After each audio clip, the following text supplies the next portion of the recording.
O massacre numa escola em Suzano, São Paulo, traz à tona um problema da violência em sala de aula. No Piauí, um projeto do Ministério Público, premiado nacionalmente, promove a cultura de paz no ambiente escolar. A iniciativa é um esforço para reverter os números de ocorrências nas unidades. De acordo com o relatório da Companhia Independente de Policiamento, nos últimos 9 meses foram 203 casos, ocorrências de brigas, ameaças e alunos que foram à escola armados. O massacre ocorrido numa escola em Suzano, São Paulo, que terminou com 10 pessoas mortas, chamou a atenção para o problema da violência nas escolas. Nos últimos anos, foram registrados muitos casos de violência extrema em todo o país. No Piauí, por exemplo, um adolescente de 17 anos matou um colega de classe no povoado Davi Caldas, cidade de União, durante a aula em 2015. Um relatório da Companhia Independente de Policiamento Escolar do Estado aponta que de junho de 2018 a fevereiro de 2019 já foram registradas 203 ocorrências de várias naturezas. Dentre elas, 13 brigas entre alunos, 11 ameaças entre alunos, além da apreensão de uma arma de fogo e 2 armas brancas, o que corresponde a pelo menos 5 ocorrências registradas toda semana nas escolas da rede pública. Os esforços para diminuir a violência vêm de diferentes setores. O Ministério Público desenvolveu um projeto chamado Queremos Paz, que tinha como objetivo promover a cultura da paz.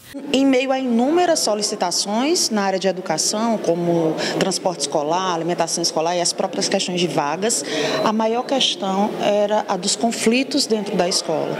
E aí entra bullying, drogadição, entra o conflito família-escola, o conflito aluno com aluno, aluno com professor, e nós vimos que nós precisávamos trabalhar a prevenção a isso.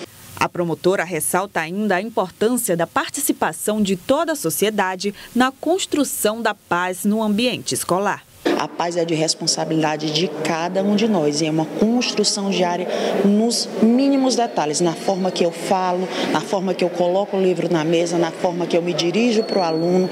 Se eu planto violência, com certeza eu vou colher violência, mas se eu planto paz, com certeza eu vou colher a paz. E a Polícia Militar de Timon precisou ir até uma escola ontem à tarde, após um adolescente invadir o prédio e ameaçar a diretora e professores com um canivete. O fato ocorreu por volta das 3 horas da tarde na escola Paulo Freire, no bairro Cidade Nova, em Timon. De acordo com o coronel Schneider, comandante da Polícia Militar do município, o jovem pulou o muro e se dirigiu até a diretoria e passou cerca de meia hora ameaçando a diretora e funcionários.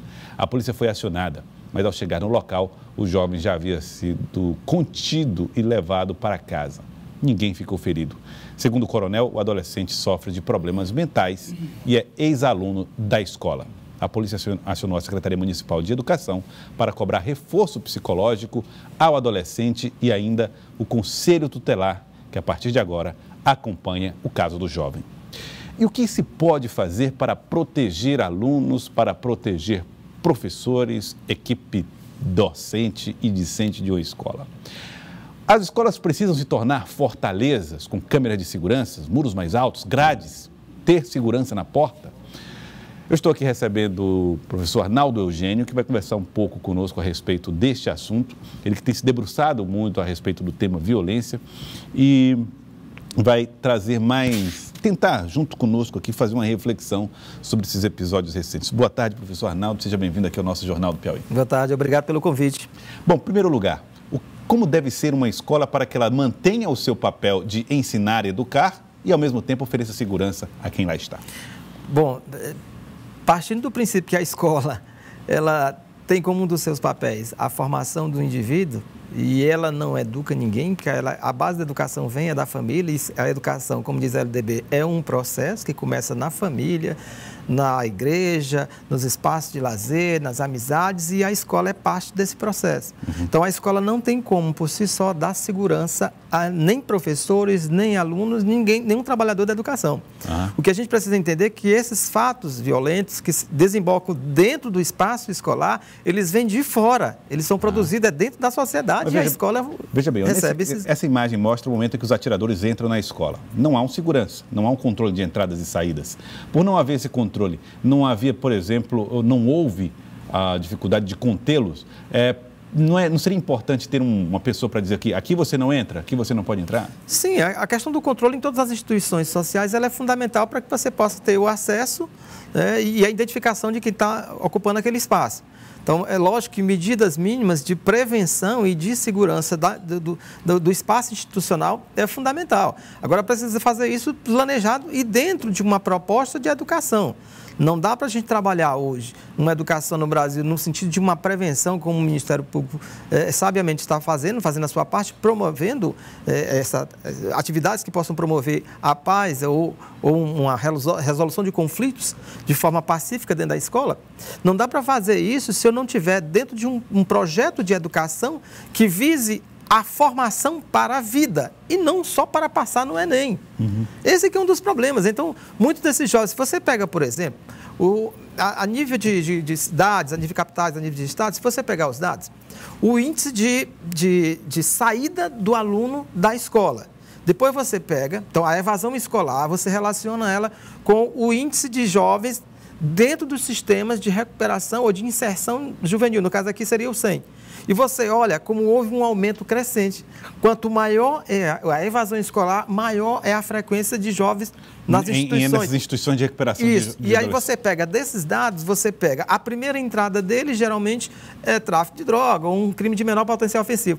Em muitos casos, a segunda entrada já é um latrocínio.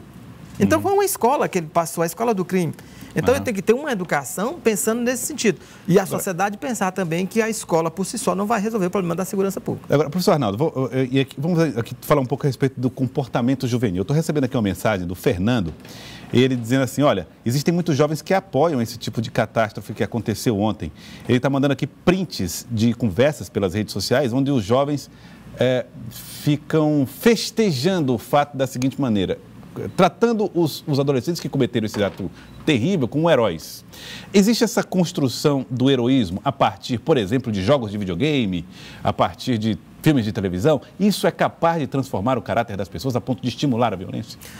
Eu tenho que partir do princípio de que o comportamento ele é uma construção sociocultural e psíquica e que ninguém nasce já com essa predisposição para a criminalidade. Então, se eu entendo que alguém que já tem uma perturbação familiar, uma perturbação no seu convívio social, obviamente que na escola ele vai desencadear algum processo que dê resposta a isso. E lá ele recebe ainda mais uma violência simbólica, né, nessa relação professor e aluno, isso pode potencializar. Mas o filme por si só não vai fazer isso. Então, assim, existem estudos na psicologia que tentam mostrar isso, mas não chegou a nenhuma certeza, porque isso depende muito do tipo de sociedade, como esse jovem interpreta aquele evento, como nós dizemos, numa sociedade do espetáculo, da visibilidade forçada, uma visibilidade meteórica, essas pessoas também tendem a se identificar com essa banalização, esse absurdo, um espetáculo do horror. Então, de alguma maneira, o senhor também critica a abordagem que é feita, a cobertura jornalística, a forma como isso aparece na televisão? Muitas vezes, porque existem oportunismos. Então, tem pessoas que se aproveitam nesse momento para fazer uma politização de um problema seríssimo, que é a violência na sociedade brasileira e que desemboca na escola, que desemboca na família com a violência. Você pega os dados sobre o feminicídio no Brasil. Então, você percebe, está toda uma relação de violência, uma sociedade que resolve conflito pela violência, porque ela está intolerante. É uma sociedade intolerante. Então, eu tenho que entender também, não é culpabilizar a mídia por fazer isso, não é isso. É entender que esse espetáculo da violência termina colocando em algumas pessoas que já vêm desenvolvendo uma predisposição a colocar para fora as suas angústias, suas revoltas, sem fazer uma mediação ou um diálogo em relação a esses seus problemas, de agir de forma violenta. A proposta ali era mais devastadora. A proposta ali era matar todos, o máximo que desse ali, porque eles tinham uma ideia de que poderiam fazer isso, porque a ideia de ter uma visibilidade chocar a sociedade. Inclusive compararam com Columbine, né? Exatamente. A ideia dele queríamos entrar para a história mais do que Columbine, que matou lá dezenas de estudantes. E essas ideias psicóticas, elas existem em muitos jovens, algumas são potencializadas. Agora quando você fala em essa coisa psicótica, essa idealização psicótica, delírio psicótico. Esse delírio, ele pode ser causado, por exemplo, pelo bullying que é uma coisa que está sendo discutida como um possível desencadeador desse fator de tiros? Sim, agora a gente tem que levar em determinadas especificidades, porque não são todos os jovens que sofreram bullying que revidaram com violência. Porque o bullying seria violência, um ato, ser vítima de violência dentro do espaço escolar. Nem todos os jovens fizeram isso. Então, em alguns jovens, isso pode potencializar. Aí é que é o risco que nós corremos hoje como professores em sala de aula. É a profissão de risco, porque eu não sei quem daqueles jovens tem a maior predisposição ou será envolvido mais facilmente por essa neurose de querer revidar uma violência sofrida no espaço escolar, destruindo as pessoas que estão dentro do espaço escolar, como uma vingança física e simbólica da sua própria angústia. Mas o bullying não pode ser negligenciado. Tem sido negligenciado? Sim. Em alguns casos, sim. É porque antes da gente fazer uma análise sobre o fenômeno como um todo, sobre o caso específico, tende-se muito a generalizar. A dizer, por exemplo, que se todos estivessem armados ali, não teria acontecido aquele fato. Realmente não teria sido pior. Chegamos aí no outro ponto importante da discussão. O senhor acredita que, nesse momento, esse cenário, ele faz com que seja necessário discutir mais rapidamente essa questão da liberação ou não das armas, ou seria o momento de nós recuarmos no debate? Esse episódio, ele contribui em quê nessa discussão? Esse episódio, é mais um que chama atenção, esse não é o primeiro. Lembrar que o primeiro foi em 99, no cinema, com o jovem lá com a submetralhadora. Depois nós tivemos o caso de Realengo, e aí houve toda aquela comoção. Essa comoção não gerou uma política pública de segurança. Outros casos vieram. E outros casos estão por vir.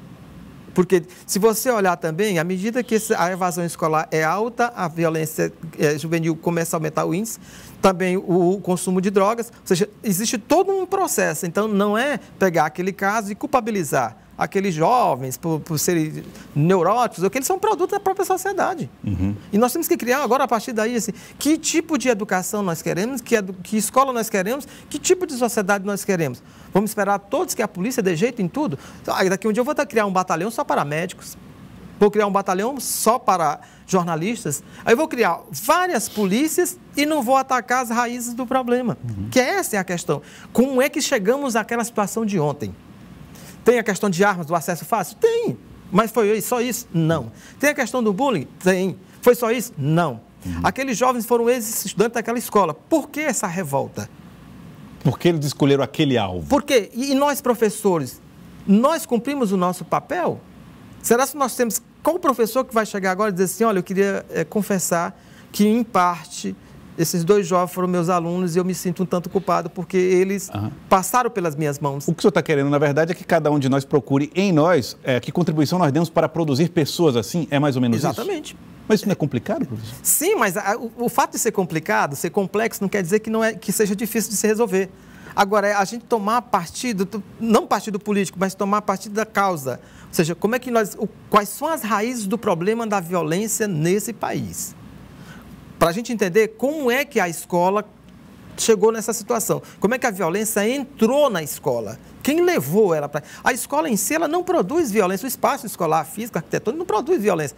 Às vezes, né, ela sufoca por causa das estruturas. Tem escola aqui que não tem ar-condicionado no lugar que a gente mora, na temperatura. Mas o que a gente tem que entender é, se nós, professores... Então, qual é o nosso papel? O que nós estamos contribuindo para aumentar essa violência? Além daquela violência simbólica, já que a gente faz, que é a nota vermelha, a nota azul, o aluno que tira a nota azul, ele se julga como alguém bom e melhor do que os outros, e o que tira a nota vermelha acha ruim e inferior. Isso cria até um certo constrangimento na sala de aula. Vamos criar outros métodos. Vamos criar outras formas de avaliar. Até isso precisa ser avaliado? Precisa ser avaliado. As metodologias. Aqui nós temos hoje problemas, por exemplo, tem professores que se recusam a ligar um data show, porque não sabe.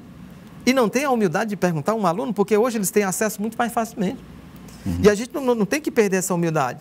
A autoridade do professor, ela se mantém, não é pela força, não é pelo grito, é pelo conhecimento que ele tem. O aluno vai respeitar você quando ele perceber que você tem segurança, que trata ele com respeito. Quando você vê uma criança com a arma na mão, tire a arma.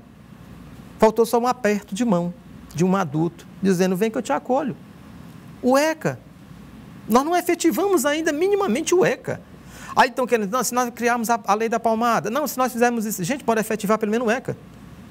Assim, se a educação, a escola hoje tem esse reflexo da violência dentro dela, vamos ver como é que a gente pode trabalhar as questões da família. Como? Por que a família não vai para a escola, nas reuniões?